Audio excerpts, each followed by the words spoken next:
لیکن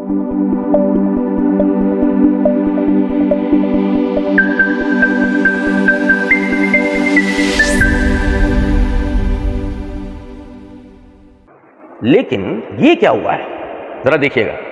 مرزا جی اوپر جب اس کو نقل کرتے ہیں تو اس طرح نقل کرتے ہیں کہ سیدنا انس بن مالک بیان فرماتے ہیں کہ سیدنا حسین بن علی علیہ السلام، پھر وہ بریکٹ نوٹ بورڈ کے عنوان کے بعد کہتے ہیں کہا سر مبارک تھال میں رکھ کے کوفے میں یزید بن معاویہ کے عراقی گورنر، یہاں بریکٹ یہ تھا، جبکہ مرزا جی نیچے بریکٹ یہ کام کرتے ہیں یزید بن معاویہ کے چہیتے گورنر. اب آپ کے ذہن میں خیال، اچھا آپ کے ذہن میں خیال آگا اچھا اس میں کیا تھا، ایسا ذہن میں خیال آگا. دیکھیں سمجھے، اوپر مرزا جی نے جو بریکٹ قائم کیا وہ بھی حدیث میں نہیں ہے، نیچے جو بریکٹ قائم کیا وہ بھی حدیث میں نہیں ہے، وہ تبھی ہم پڑھیں گے. لیکن مسئلہ یہ ہے کہ ایک دم سے اوپر یہ تاثر دے کے نیچے ذرا آنا مشکل ہوتا. پہلے اوپر وہ جو تاثر دیا نا سیدنا حسین رضی اللہ تعالیٰ عنہ کے سر کی بے حرمتی کا، وہ ایک دفعہ پڑھنے والے قاری کے دماغ میں راسخ ہو، جس سے عبید اللہ بن زیاد کے لیے نفرت آئے، پھر نیچے آ کر اس کو کس کا چہیتا بنانا ہے؟ یزید بن معاویہ کا، جس کا مطلب یہ ہے کہ اب یہ الزام کہاں لے جانا ہے؟ کچھ سمجھے ہے بات کو یا نہیں؟ اچھا پھر آگے دیکھیں، اس کے بعد یعنی کہ مرزا جی کہتے ہیں کہ اوپر والی حدیث میں ترجمہ عبید اللہ بن زیاد کے پاس لایا گیا، نیچے لکھتے ہیں عبید اللہ بن زیاد عراقی، بریکٹ میں کوفی نجدی. اوپر سے نیچے تک عبید اللہ بن زیاد کیا ہو چکا ہے؟ کوفی نجدی. سمجھے ہیں؟ پھر دیکھیں کہ مرزا جی اوپر کہتے ہیں ترجمے میں کہ لایا گیا تو وہ سے بریکٹ میں چھڑی سے. یہ چھڑی کہاں ہے؟ بریکٹ کے اندر ہے. یہ چھڑی کہاں ہے؟ یاد رکھیں یہ چھڑی بریکٹ کے اندر ہے، اور اب نیچے آیا ہے نا جب معاملہ تو وہ بریکٹ ختم ہو چکا ہے. اب وہ سیدھا سیدھا ترجمے میں آ رہی ہے کہ سر مبارک کو ہاتھ کی چھڑی سے کوریدنے لگا. سمجھے ہیں کچھ بات کو؟ اوپر وہ چھڑی کدھر تھی؟ بریکٹ میں، جس سے ایک تمیز رکھنے والے آدمی کو تاثر جائے. یہ روایت میں لفظ نہیں ہے، ترجمے میں مفہوماً ڈالا گیا ہے.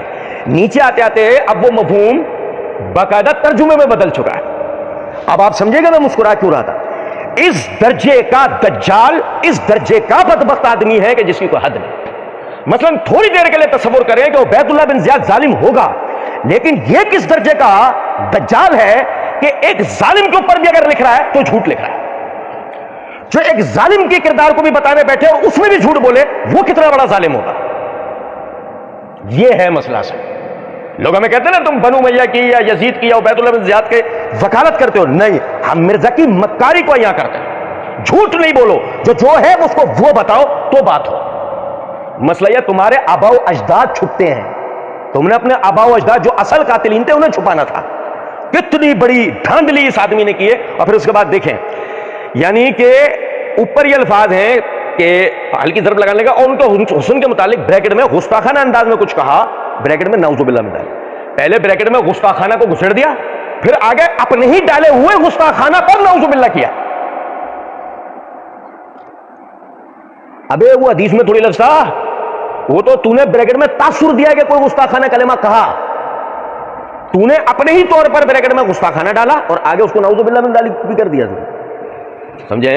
اور نیچے آتے آتے کیا ہوا ہے کہ یہ دیکھ کر سیدنا انس بن مالک نے اس خبیث کو تنبیہ کرتے ہوئے فرمایا، بریکٹ میں اس خبیث کو تنبیہ کرتے ہوئے فرمایا. اب سوچیں کہ وہ تو خبیث ہوگا، سوچو اس خبیث کے لیے آپ کو جھوٹ بول کر خباثت کے کس درجے پہ آنا پڑا ہوگا. نہیں سمجھے کچھ بات کو؟ چلیں اچھا جی، اب یہ آپ نے مانوی تحریف سمجھ لی، یہ ترجمے میں یہ ڈنڈیاں یہ سمجھ لیے. اچھا جی، اب سب سے پہلے تو ایک چیز سمجھیں. سیدنا انس بن مالک رضی اللہ عنہ بیان فرماتے ہیں سیدنا حسین بن علی علیہ السلام، نوٹ یہ سیدنا حسین کے نام سے علیہ السلام خود امام بخاری رحمہ اللہ نے لکھا ہے. یہ میرے ہاتھ میں صحیح بخاری ہے، اس کی جلد نمبر 5 کا صفحہ نمبر 159، کتاب فضائل اصحاب النبی صلی اللہ علیہ وسلم، باب مناقب الحسن والحسین، اور حدیث نمبر کیا ہے؟ 3748 3748. یہ حدیث نمبر ہم دیکھ رہے ہیں 3748.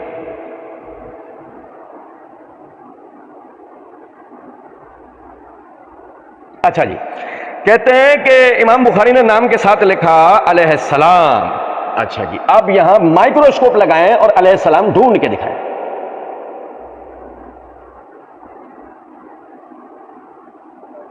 یہ اتنی عبارت آپ نے دیکھ لی. اب میں یہ بقیہ کی 2 انگلیاں بھی ہٹا کے پوری روایت آپ کو دکھا رہا ہوں, یہ پوری دیکھ لیں.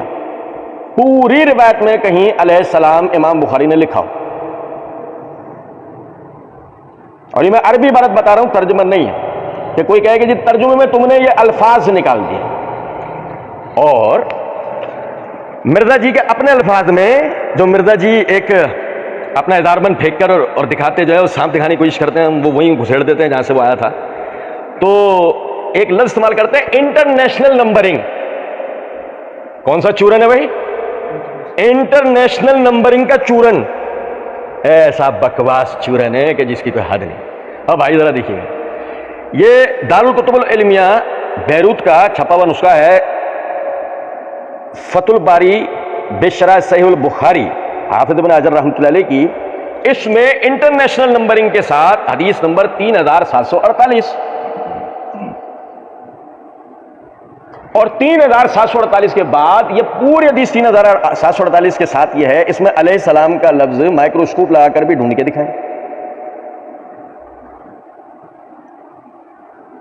اس کا مطلب نہ پاکستانی اور نہ ہی پاکستان سے باہر کسی نسخے میں صحیح بخاری کے علیہ السلام کا لفظ ہے. چلو تھوڑی دیر کے لیے ہم تسلیم کرتے ہیں کہ شاید یہ کسی نسخے میں یہ لفظ ہوگا, امام بخاری کے کسی شاعر نے لکھ دیا ہوگا. تھوڑی دیر کے لیے ہم تسلیم کرتے ہیں. سوال یہاں یہ پیدا ہوتا ہے, ایک طالب علم حدیث کا علم رکھنے والا اپنے آپ کو ڈنڈے والے کاف کا محقق, وہ اپنے آپ کو محقق تو بنتا لیکن ہے کون سا؟ وہ ڈنڈے والے ڈبل کاف کا محقق ہے. وہ ایسی بات کر سکتا ہے بغیر ان نسخے کا حوالہ دیا؟ جو طالب حدیث ہے, طالب علم حدیث ہے, نسخے میں اضافت اگر کسی لفظ کی ہوتی ہے تو وہ اس اضافت پر درج کرنے کے بعد علامت بناتے ہیں اور نیچے حاشیے میں اس نسخے کا حوالہ دیتے ہیں. نہیں سمجھے؟ نسخے یعنی کہ اگر حدیث میں راوی کے نام میں یا متن میں کسی قسم کی کوئی اضافت ہوتی ہے کسی نسخے میں, تو وہاں وہ علامت قائم کرتے ہیں, لکھ کے علامت قائم کرتے ہیں اور حاشیے میں اس نسخے کا حوالہ دیتے ہیں. اگر مرزا جی یا مرزا جی کے حباریین یا اندھے بہرے لنگڑے مقلدین میں کوئی یہ کہے کہ کسی نسخے میں تھا, تو وہ دیتے نا والا, ہم دیکھتے اس نسخے کو. چلیں پھر کس لفظ کا ترجمہ مرزا جی نے کیا ہے کہ تو وہ اسے بریکٹ میں چھڑی سے ہلکی ضرب لگانے لگا, اور نیچے جا کے وہ ہلکی ضرب کیا ہو گئی کہ ہاتھ کی چھڑی سے کریدنے لگا, بریکٹ بھی غائب ہو گیا. میں آپ کو بتاؤں, اب دیکھیں الفاظ ہیں. انس بن مالک قالا اوتیا عبید اللہ بن زیاد براس الحسین. انس بن مالک رضی اللہ عنہ کہتے ہیں کہ عبید اللہ بن زیاد کے سامنے حسین رضی اللہ تعالیٰ عنہ کا سر مبارک لایا گیا. فجعل فی تستن, وہ تھا ایک تست میں, جس کو ہم بداری اردو کے اندر تشت کہہ دیتے ہیں, ٹھیک ہے. فجعل فی تستن فجعل ینکت, فجعل ینکت, تو عبید اللہ بن زیاد نے کیا کیا؟ نکتا. ٹھیک ہے. اب یہ جو لفظ نکتا تھا نا, اس کے معنی مرزا جی نے کیا کیے ہیں؟ چھڑی سے کریدنے لگا. سننا, وقال فی حسنہ شیئا, اور ان کے حسن کے معاملے میں کچھ کہا, ان کی خوبصورتی کے معاملے میں کچھ کہا. بھائی حسن کا معنی کیا ہوتا ہے؟ اور بھائی حسن کا معنی کیا ہوتے ہیں؟ یہ ہوتا نا وقال فی وجہہ شیئا, ان کے چہرے کے بارے میں کچھ کہا تو 2 معنی آ سکتے تھے, مثبت اور منفی. لیکن جب لفظی حسن آیا ہے, کیا بدبختی ہے کہ جب لفظی حسن آیا ہے تو معنی گستاخانہ ہوا کیسے سکتا ہے؟ اب بھائی میرے یار اندازہ کریں, زبان نہیں آتی آدمی کو, بیٹھ گیا ہے, وہ خود گمراہ ہے اور دوسروں کو گمراہ کر رہا ہے. اب سنیں ذرا بات, یہ وجہ ہے.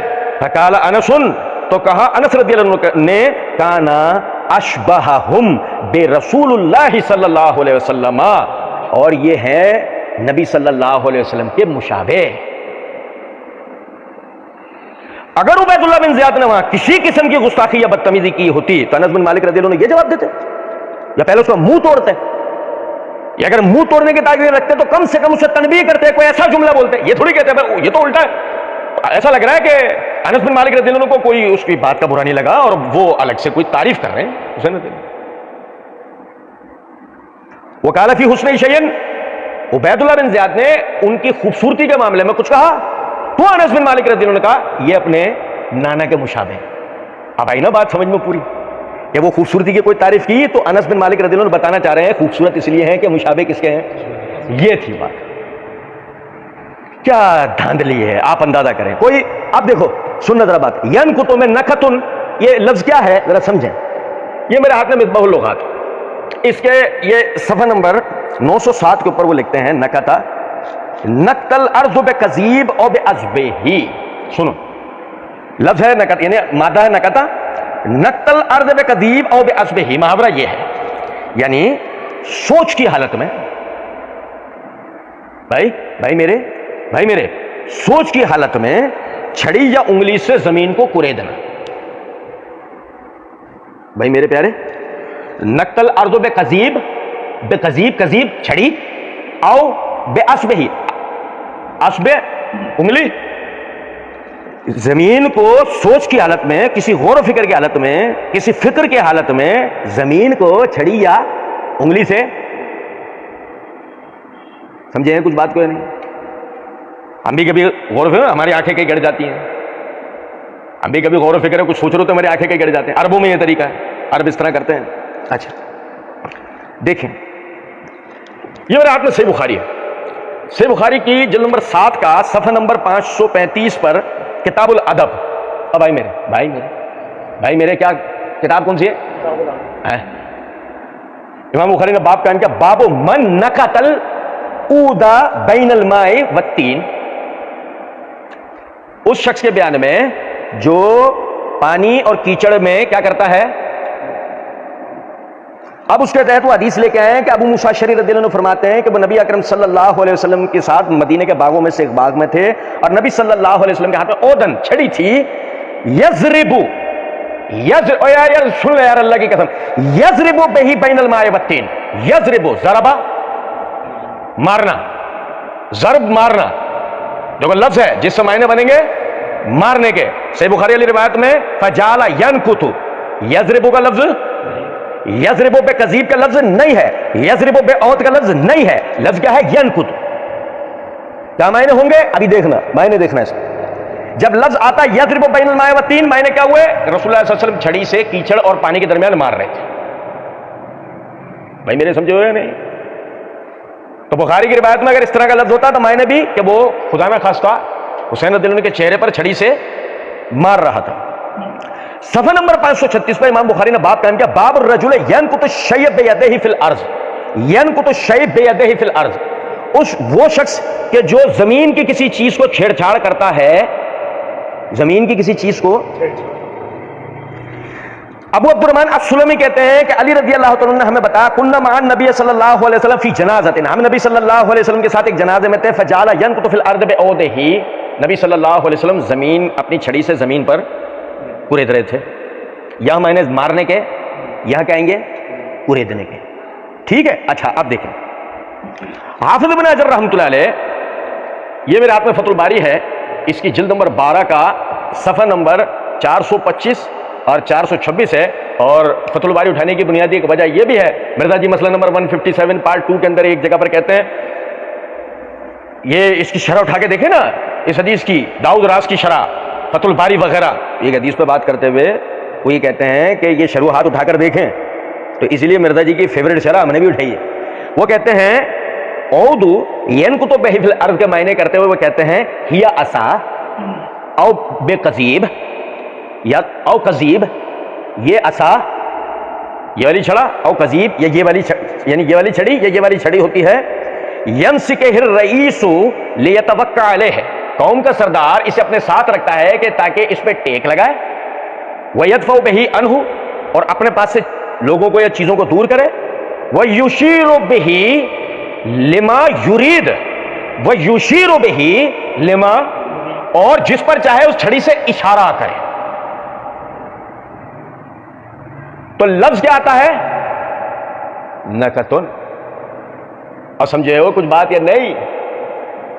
وہ چھڑی پر ٹیک بھی لگاتا ہے، اس چھڑی سے جو ہے اپنے پر سے چیزیں بھی دور کرتا ہے، اور اسی چھڑی سے لفظ تینوں کے لیے کیا آئے گا؟ نکتن. اور سنیں ذرا بات، یہ دیکھیے گا،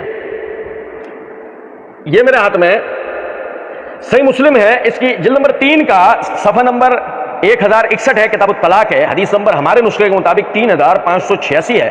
عمر بن الخطاب رضی اللہ تعالیٰ عنہ فرماتے ہیں لما اعتزل النبی صلی اللہ علیہ وسلم نساءہ، جب نبی صلی اللہ علیہ وسلم کچھ دن کے لیے اپنی بیویوں سے دور ہوئے، قال دخلت المسجد، تو میں داخل ہوا مسجد میں، فاذا الناس، تو جو لوگ تھے، ینکتون بالحصا، ینکتون بالحصا، کنکریوں کو الٹ پلٹ کر رہے تھے. وَقُلْ جَاءَ الْحَقُّ وَزَهَقَ الْبَاطِلُ إِنَّ الْبَاطِلَ كَانَ زَهُوقًا.